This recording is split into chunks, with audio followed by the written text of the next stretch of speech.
올해 주요 기업들이 비재무적인 요소들을 생각하는 ESG 경영에 나서고 이 투자자들도 ESG 투자를 유망한 투자처로 인식하기 시작했습니다. 특히 그중에서도 이 금융권이 ESG 경영을 기치로 내걸고 조직 재정비에 활발히 나서는 모습입니다. 장슬기 기자가 알아봤습니다. 국내 금융사 수장들이 올해 공통으로 제시한 과제는 바로 ESG. 환경을 나타내는 E와 사회를 뜻하는 S, 그리고 지배구조를 의미하는 G. 이 세 가지 약자인 ESG는 올해 금융권의 필수 키워드로 떠올랐습니다. 특히 정부의 뉴딜 정책에 발맞춰 친환경과 책임 경영을 강화하겠다. 즉 당장의 이익보다 지속 가능한 발전에 비중을 둔 투자를 하겠다는 겁니다. 은행을 비롯한 금융회사들이 새해 벽두부터 전담팀을 꾸리며 ESG 사업 추진에 속력을 내는 이유입니다. ESG 투자로서 가장 눈에 띄는 건 탈석탄 금융.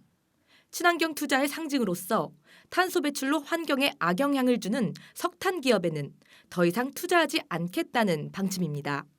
신한금융은 환경 문제를 유발하는 석유 정제나 담배, 석탄 가공업을 유의 영역으로 지정해 이들 기업에게 취급되는 여신은 세밀하게 모니터링하기로 했습니다.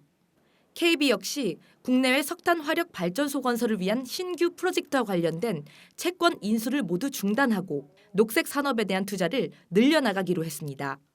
올해를 기점으로 금융권의 투자 DNA가 사실상 대전환을 맞게 된 겁니다.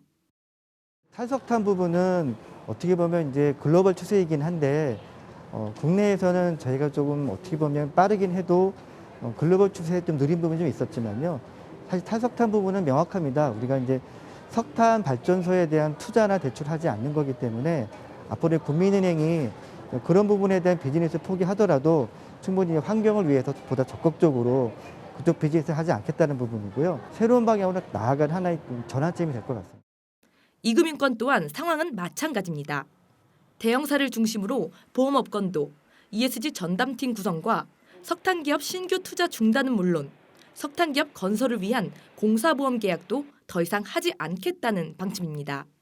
온난화등 기후변화 위기의 선제 대응을 위해서 탈석탄 정책을 강화할 예정입니다. 석탄 발전에 대한 신규 투자뿐만 아니라 석탄 화력 발전소 건설을 위한 보험도 앞으로는 인수하지 않을 예정입니다. 이 밖에도 금융사들은 사회적 책임 경영을 위해 소비자 보호 정책을 더욱 강화하고 지배구조 효율성을 위한 내부 로드맵을 수립 중입니다. 여기에 기존의 포용 금융의 일환으로 진행해온 사회공헌 활동과 소상공인 금융 지원을 ESG 경영으로 격상시켜 보다 지속적으로 추진해 나가기로 했습니다. 새해 신년사를 통해 CEO들이 연초부터 대대적으로 ESG 경영을 선포한 만큼 ESG와 관련해 가시적인 성과를 거두기 위한 금융사들의 질주는 더욱 본격화될 전망입니다. 한국경제TV 장슬기입니다. ESG 경영이 세계적으로 각광을 받으면서 투자도 활발해지고 있습니다. 연기금들이 관련 투자를 늘리기 시작했고 ESG 관련 금융 상품들도 앞다퉈 출시되고 있습니다. 하지만 정부 차원의 육성 전략은 여전히 부족하다는 지적이 나옵니다. 이어서 임원식 기자입니다. 환경과 사회, 지배구조. 이 세 축을 중심으로 하는 ESG 경영의 궁극적인 목적은 바로 지속 가능 발전입니다. 특히 코로나19 팬데믹으로 시스템 붕괴 위기를 겪으면서 미국과 유럽 등 서구권을 중심으로 ESG에 대한 관심은 부쩍 커졌습니다. 유엔이 채택한 투자 책임 원칙에 서명한 기관은 15년 전 60여 곳에서 지금은 3천여 곳을 넘어섰고 ESG 투자액도 급격히 늘면서 지난해 40조 달러를 훌쩍 넘어섰습니다.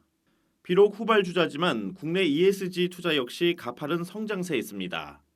지난해 10월 기준 국내 주식형 ESG 펀드는 46개로 펀드 순자산만 1조 원이 넘는가 하면 원화 ESG 채권 발행액은 불과 2년 새 50조 원 가까이 증가했습니다.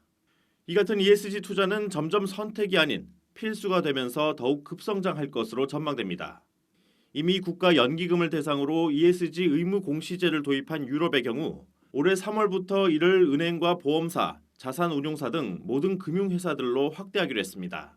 스튜어드십 코드를 도입하며 사회 책임 투자를 늘려가고 있는 우리나라 국민연금 역시 내년까지 ESG 투자를 전체 기금의 절반까지 확대하겠다고 밝힌 상태입니다. 코로나 이슈 자체가 막연했던 미래의 불안감을 좀 현실로 당겨온 측면이 있습니다. 환경 문제 같은 경우에 대한 사람들의 관심이 높아지는 게 그 단적인 예일 것 같고요.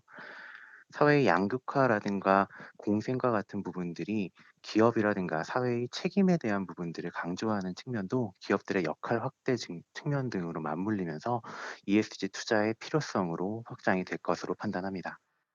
물론 ESG 생태계를 제대로 조성하기 위해 풀어야 할 과제들도 있습니다.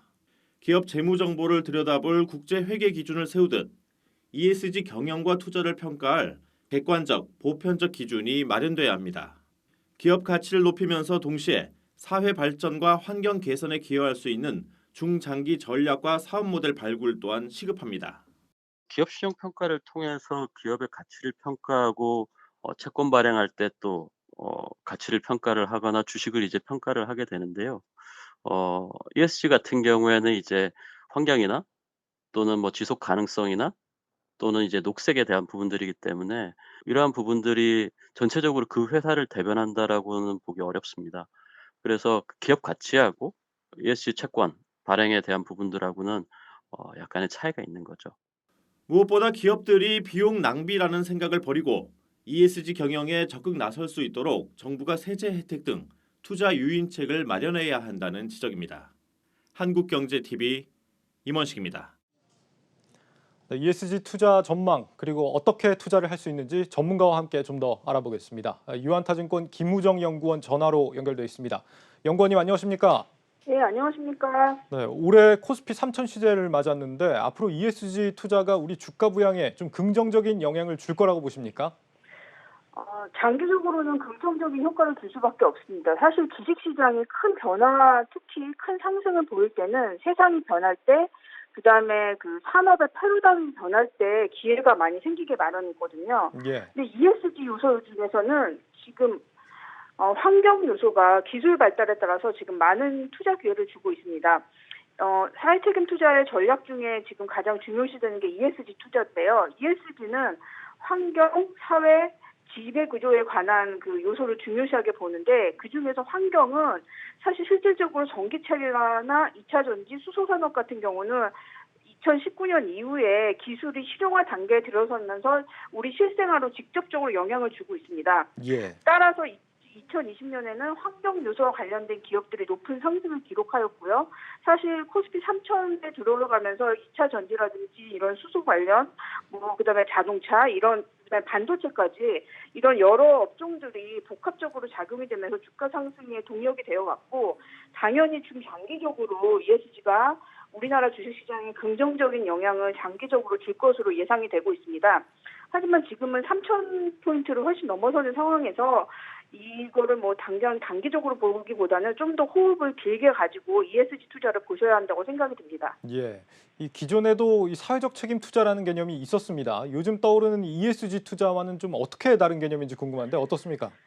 사실 사회책임 투자 안에 그 ESG 투자가 들어가 있는 거거든요. 사회책 책임 투자에는 많은 전략들이 있고 그 중에서 가장 중요하게 요새 부각이 되는 것이 ESG 투자고요.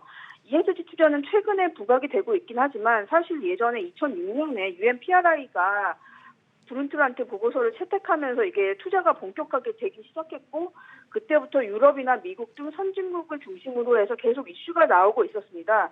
그런데 이 ESG 투자가 왜 작년 이럴 때부터 계속 이렇게 확산이 됐느냐 이렇게 하면 수익성이 실질적으로 보이기 시작을 했고요. 그다음에 가장 그 기후 변화라든지 이런 요소들이 직접적으로 위협이 되면서 정부, 선진국을 중심으로 해서 여러 가지 정책들이 나오고 이것도 기후 변화라든지 이런 거에 반하는 그 상황이 될 때는 또 제재가 들어가고 이렇게 되면서 산업적으로 지금 수익성과 연관이 좀 본격적으로 되기 시작했기 때문입니다. 그리고 미국 같은 경우에는 바이든 대통령이 좀 당선이 되면서 그 정책 효과가 더 부각이 되기 시작을 했고요. 예. 그렇기 때문에 ESG 투자 같은 경우에는 그 기본적으로 수익성과 이제 연관이 돼서 비재무적인 요소를 재무적 요소와 함께 보는 거기 때문에 이런 것들이 조금 기존의 사회책임 투자, 윤리적인 투자 이런 거랑은 조금 그 차별화가 된다고 볼 수 있습니다. 예. 마지막으로 한 가지만 질문을 좀 더 드리고 싶은데 아직까지 ESG 투자라고 하면은 이제 글로벌 연기금들이 큰 돈을 움직이는 투자 정도로 인식이 되고 있습니다. 개인들이 이런 투자를 참여할 수 있는 방법들도 있겠죠. 어떤 방법들이 있고 또 만약에 ESG 투자를 한다면 기업의 어떤 면들을 좀 주목해서 봐야 할지도 궁금합니다. 어떻습니까? 사실 그 ESG 투자는 직접 투자, 그러니까 직접 주식 투자를 하실 수 있는 것도 있고 간접 투자를 하실 수 있는 방법도 있는데요. 예. ESG나 사회책임 투자는 정성적인 효과나 이런 거를 많이 보셔야 하기 때문에 사실 개인들이 하시기에는 약간 좀 부담스러운 면이 있어서 그분들이 하시기에는 펀드를 투자를 하시는 게 좀 더 수월하게 하실 수 있습니다. 우리나라 같은 경우에도 많은 지금 사회책임 투자 펀드나 아니면 ESG 펀드들이 좀 출시가 되고 있고 국내 주식 액티브뿐만 아니라 패시브 ETF로도 지금 펀드들이 나와 있기 때문에 좀 쉽게 그 접근이 가능하실 수 있고요. 예. 기업들 개별적으로 보실 때는 자본시장연구원이라든지 이런 관련된 그 사이트에 가셔서 정보를 좀 보시면 어떤 기업들이 ESG 요소에 좀 평가를 좋게 받는지를 아실 수 있습니다. 네, 펀드를 중심으로 투자할 수 있다. 네, 네. 잘 알겠습니다. 연구원님 말씀 잘 들었습니다. 예, 감사합니다. 네, 유한타증권 김후정 연구원이었습니다.